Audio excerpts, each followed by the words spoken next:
One. Hey everyone, my name is Mike Vaughn, and welcome to GVN Interviews. I have a very special guest today. He is the curator of one of my favorite streaming platforms, Kino Cult, and we have Bret Wood with us today. Hello, everyone. Thanks for having me here, Mike. Yeah, absolutely. It was a blast talking to you last time, and it's been kind of amazing just to see how much the channel has kind of grown ever, just since we last talked. Yeah, I'm determined to make this like the dream package of films for anyone who loves genre cinema, especially on the more strange and perverse side. And so far, Kino Lorber has allowed me pretty much full creative freedom. So there's, it's kind of like my dream. I think like if I were like my 20-year-old self would have loved to have had all these movies at my fingertips. And, so I'm going to, keep putting films in it and keep building it. And hopefully it will catch on and continue. Yeah, it's great. I was just, perusing your selection and just really great stuff. I love the deep cuts just from not only like America, but just all over the place. Yeah, I try to make sure and not just do, not just satisfy some preconceived notion of what a cult film is or a horror film. And try to expand everyone's horizons and see a kind of movie that they might not ordinarily think of as a cult film or a horror film. But I sort of feel like just about anything you click on this channel, you're going to get a unique and interesting film viewing experience, whether it's something silly and campy, genuinely frightening, or just inexplicably weird. And we'll continue to go in these different directions. Nice. Well, and I of course am a physical media fan. Actually, you can probably see a bunch of Kino stuff on my shelf, but yeah, it's so great because it's one of those nice try before you buy kind of things as well. Yeah. There's some really great titles that I know are on the streaming platform. There's other ways to view it, of course, like the YouTube channel, and we were going to talk a little bit more about the live channel, but it's really nice because again, there's some really nice deep cuts that like even I'm not super familiar with, so it's nice just to check those out.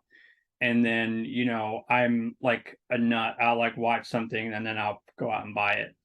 So yeah, and I'm glad you mentioned physical media because we certainly don't want to discourage anyone from collecting. But like you said, this is a great way to try out films that you maybe haven't quite committed to. And one important thing which I'll mention to viewers and listeners is that because this is ad supported, you don't subscribe. The success of Kino Cult is dependent upon people actually watching the films. They're clicking they're counting how many people tune in, how long they watch, and it really depends on people watching the films. So while we love that we can bring this amazing library and make it available to people for free, it will only continue to exist as long if people are actually watching the films.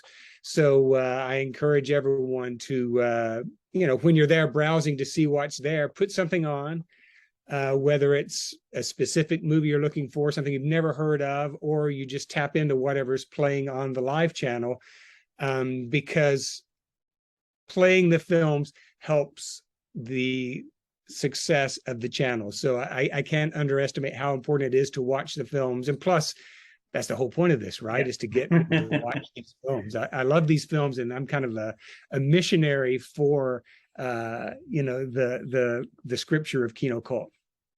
Yeah. And what's so funny is like I'm somebody that like I will just like sometimes even when I'm like working or doing like some stuff around the house, like I'll put a movie on as like kind of background and like I'll kind of tune in and out. But like Yeah, now it's interesting you were mentioning the live channel, and I have the schedule pulled up for October, and like it looks like you guys have a lot of awesome stuff coming up. Yeah, so what we're trying to do is make people aware of the live channel. And so we're doing that by programming double features every night at midnight. And since it's October, we're doing a special emphasis on Halloween. So, every midnight Eastern time, 9 p.m. Pacific, there will be a curated double feature. And some of them are kind of obvious in the pairing, some of them less so. And it's something I think we may continue to do, partly because the double feature just sort of says genre, and the midnight movie sort of says cult. That was when you saw cult movies in the past, was at midnight. And today it's unthinkable almost that someone would go to a movie theater at midnight, but we Yeah. were there. And that's where I saw Eraserhead. Oh, That's where I saw Dawn of the Dead multiple times at midnight shows. And I still have a nostalgia and a fondness for it. And so that's why I wanted to, make midnight movies our sort of scheduling trademark on Kino Cult. And it's not just horror films. Every Tuesday we have a slot. Again, we're trying to like carve out some programming themes, what we call tune in, turn on.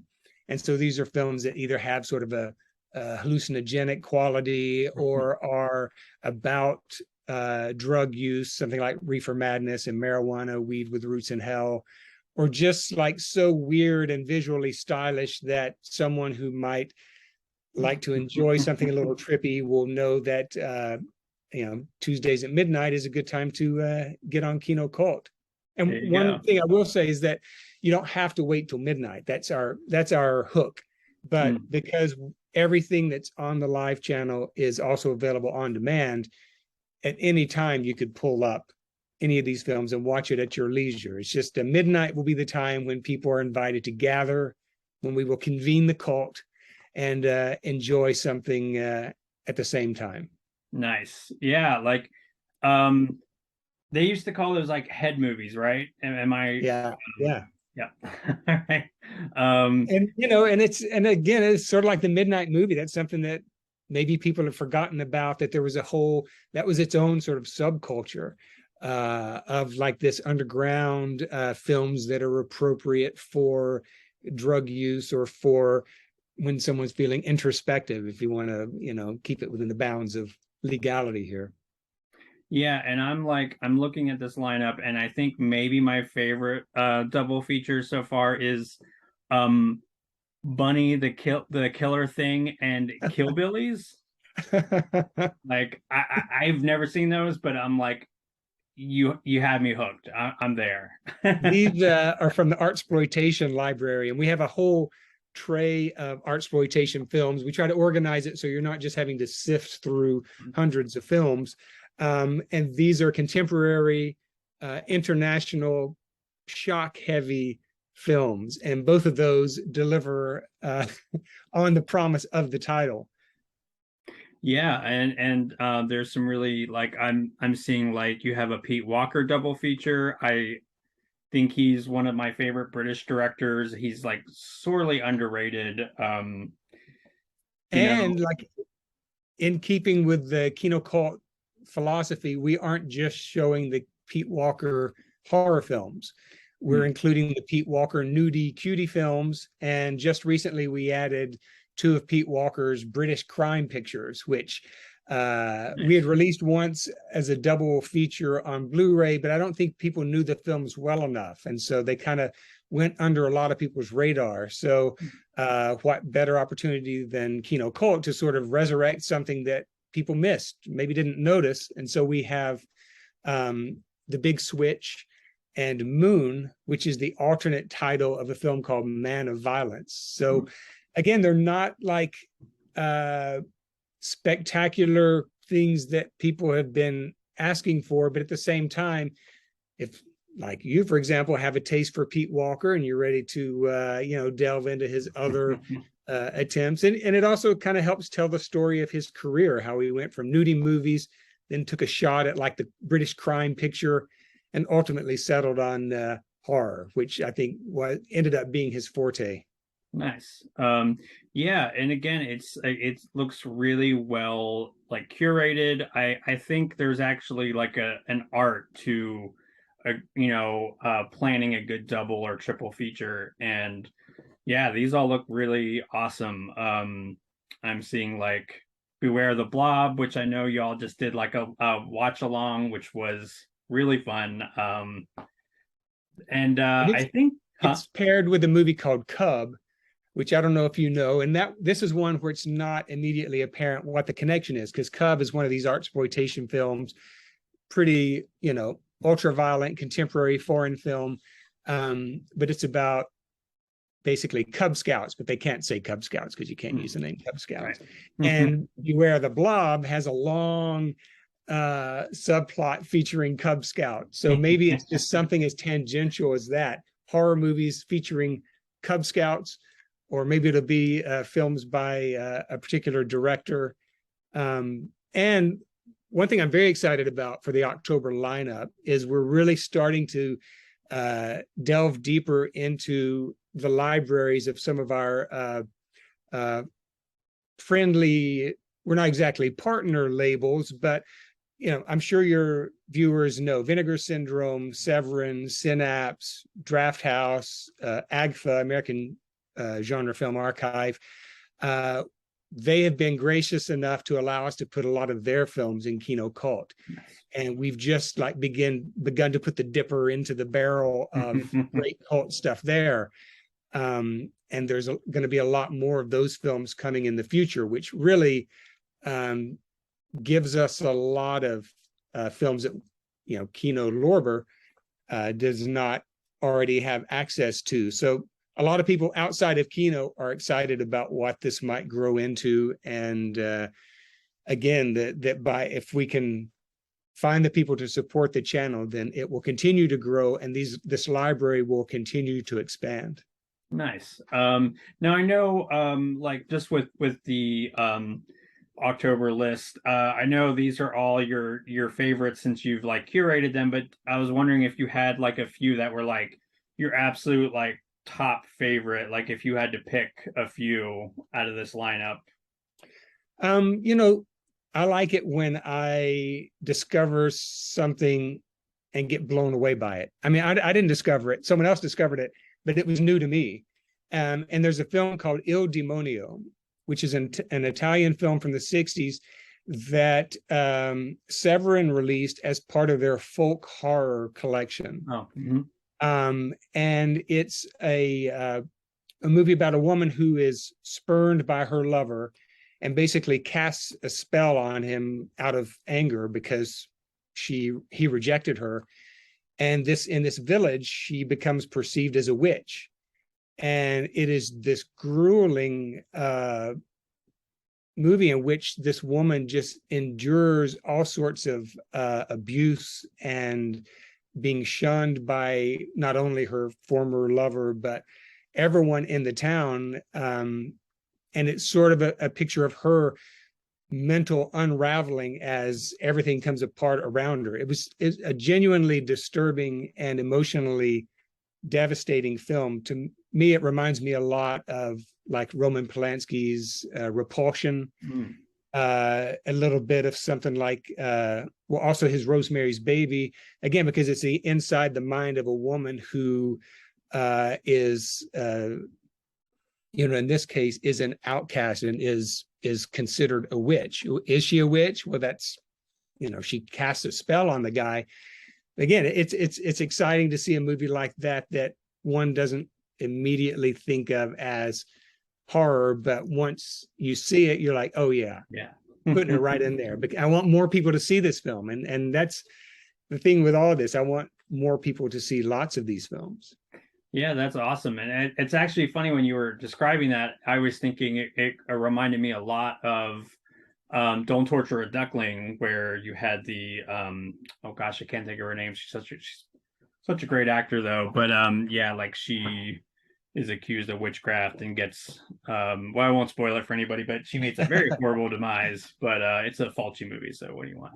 It's a lot like the Lars von Trier film. Is it called Dogville? I always mess up the title, but Oh with yeah. Nicole Kidman, where she just suffers the wrath of this community because of their own, their own issues. They take it all out on her. But yeah, I mean, that's one of many movies I love in the collection. One of the stranger double features in the tune in, turn on time block are Horsehead, which is a very surreal artsploitation film, double featured with Rhinoceros, the Gene Wilder Zero Mostel 70s adaptation of the Ionesco play. So, sometimes things really collide from different parts of film history, but I think, watched within the context of each other, they're very strange and haunting films about animal horror, but not in a Jaws sort of way. Yeah, that's interesting. Like I know Horsehead I actually have seen before. I saw that when it was like fairly new. I think that was like 2012, 2013, somewhere around there. And yeah, it's great. It's such a beautifully weird oh gosh. Speaking of Fulci, it has the one Fulci actress that she's in a lot of his movies, like The Beyond, and I'm like blanking on her name, but she's in that in a little role. You can But tell I like a movie when it shows up a lot in our live channel programming. If it's one of those movies where I feel like more people need to know about this movie, and hopefully there's a lot of those. One thing I'll mention, sort of new to us. Sorry, I didn't mean to interrupt. We're expanding Kino Cult to YouTube, which is where a lot of ad-supported movies are sort of migrating. This is something that will exist separate from Kino Cult. So if someone just goes to YouTube, you will begin to see a growing Kino Cult channel there. It'll have a lot of the same things as you would find on Kino Cult. What is eventually going to happen is it will be trimmed of adult content. The YouTube will not have the more extreme content that you can find on the Kino Cult app or the platform on Roku, Apple TV, or kinocult.com. So just a heads up there that is another way to see the films, but it's not going to completely mirror what you find on Kino Cult. Like it won't be the full shebang. And we right. love our sleeves around here, so we kind of need those films as well. Although I will say, you have one of my absolute favorite movies that you added looks like 2 weeks ago on the YouTube channel, which is The Pit. And I thought I saw that y'all are doing like a live like tweet along. No, it turns out someone else is doing that. Someone else organized it, and we were like, this is awesome. This is great. And so I think we shared the word about that to try to get others to join in. And, we would love it if there were ways to have more communal screen. It's hard to have a community in this day and age. And it used to be cult film was sort of a way when people could cultivate communities. You knew your friends at high school who saw these movies that you could only see at midnight. You know what I mean? And you had something to talk about. So we're still trying to find the way to kind of establish this tribe amongst ourselves. And we toy around with the idea of join the cult. We want you to join our cult. And we're going to keep building that. And yes, there are going to be t-shirts. There already is a t-shirt. But we haven't figured out how to get it out there yet. But we want people to feel like when they watch Kino Cult, you're not just getting your free movies. You're kind of tapping into something that other people are into, and it's people who share your taste, but maybe are not like you at all. And it's one of the exciting things about film culture is realizing you have something in common and you share taste with someone that's in a completely different realm as you. And post COVID, we've got to do more things like that to find our common ground and common interests, and maybe someday find ways to talk to each other. Yeah, absolutely. I think that's such a really awesome thing because I've on like Twitter, for example, like I found a lot of really great people that definitely share my interest, and I wouldn't really necessarily like know unless it was, like building this kind of community together. So I think that is so awesome. And it's always like really a blast to kind of like share, as you say, like a communal experience, which yeah, we really are absolutely missing these days. So yeah, remember the early days of MySpace and Facebook back when it's like you're reconnecting with people and it was so exciting, and then the algorithms killed it, yeah. and made it about you, and then it felt like you couldn't talk to or hear from the people you want to hear from. But anyway, we evolve, right? Yeah, absolutely. And just wrapping up, now you are doing a giveaway. I was wondering what you could say about that. Well, we're always trying to bribe people to join the cult. And so one of the ways we don't give out pamphlets at the airport or go door to door, but we do find ways to try to lure people into the cult of Kino. And that's through these periodic giveaways, where if you sign up for our, you just like when you use the app, you can sign in and it kind of just give us your mailing list or your email address, so we can send you a update. Usually we send them about once a week to announce what our new title is. We don't flood your emails. And also just sort of share some merch when we have it. And so the one we're doing in October, I think it's going to start on Saturday the 1st, is sort of dedicated to the memory of Jean Rollin, who I think, in fact, October 1st, we're kicking off the month with Shiver of the Vampires and Requiem for a Vampire. That's our first midnight double feature to start this trend that we're doing. And there's a bunch of other Jean Rollin films playing during the month. And there's a new Jean Rollin documentary that's been made, which we do not have, but shout out to Kat Ellinger. I'm dying to see it. But what we're doing is a giveaway with, let's see, there's going to be a yet to be determined number of Jean Rollin Blu-rays. We unearthed some Redemption Films t-shirts that we created about 10 years ago when we first signed the deal with Nigel Wingrove and Redemption for the Jean Rollin library. So it's one of these, it's kind of vintage. It's been sitting in a box for 10 years, t-shirt. And also around that time, someone produced a Jean Rollin bobblehead, and we acquired a few of them, forgot about them. And then someone recently is like, oh my God, we found some of these Jean Rollin bobbleheads. So there will be a Jean Rollin bobblehead. Yes, and there'll probably be some stickers and I don't know what else. So just check out, Kino Cult's social media page. And Mike, you mentioned you might put a note once we have the final contents of this giveaway. And there's no big commitment to enter. Just give us your email address. And again, it helps people see that Kino Cult is growing, and we have a, it's not like it's about the database so that we can mine your information, or people need to see that there are a lot of people interested in this, whether it's in providing an email and signing up, joining the cult, or putting in the watch hours that it takes to make an ad-supported channel successful. So, because we don't have tons of promotional money and power, we're building this thing the old-fashioned way, word of mouth, and through networks of people who like this. And it's not something that all of America is into. The very nature of a cult is that it's not for everyone.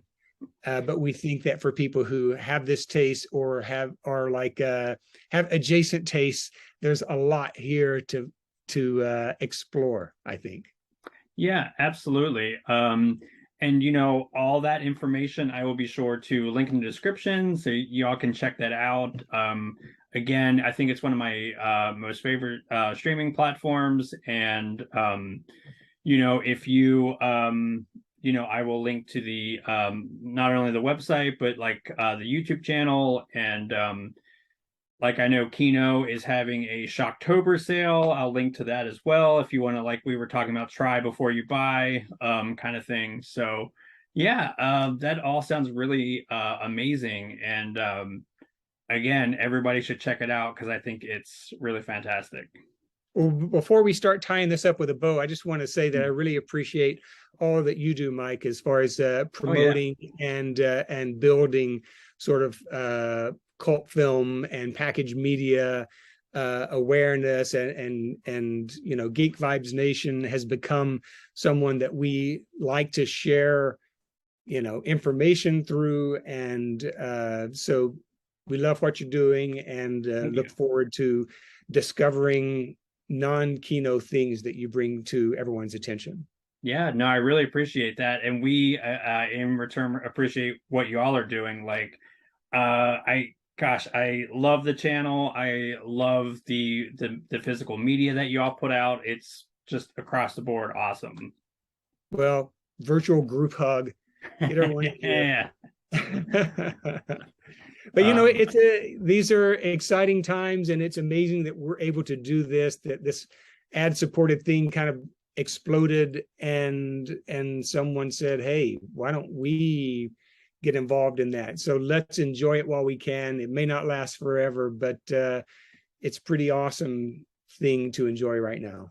Oh yeah, hell yeah. It's again pretty amazing. I love it, and I am so excited for everything coming up in October. And like I said, I will make sure everybody gets all that info and they can check it out for themselves, which again, highly, highly recommend. And I'm gonna do my best to make the watch along because The Pit is one of my all-time favorite movies. So such a strange movie. yeah. Even now, it's a real head scratcher. Like, yeah, well, the way I explain to people is it's like you take a bunch of movies and just blender it up, right? um like you got a little bit of Carrie, you got a little bit of Creature Feature, you have a little bit of gosh, just about everything. And you just, but you think it's kind of like a kind of a kid-friendly horror movie, and you're watching it like, no, not that. I mean, yeah, like it certainly tonally it's very offbeat. Like it's there's times when it's like, oh, it's charming, it's whimsical, you know. Even some of the darker moments are kind of played for laughs, like the grandma in the wheelchair is amazing. They wanted the main kid to be creepy, and they succeeded, you know, in a way that usually it's like they do stuff to make a character seem creepy, but it's like, no, this kid will give you the heebie-jeebies. No, I mean, it's honestly, it's a testament to this kid's acting that you're like, wow, yeah, he definitely does seem unhinged to various degrees. So, and it's partly the bowl haircut, you know. Yeah, you got to stay away.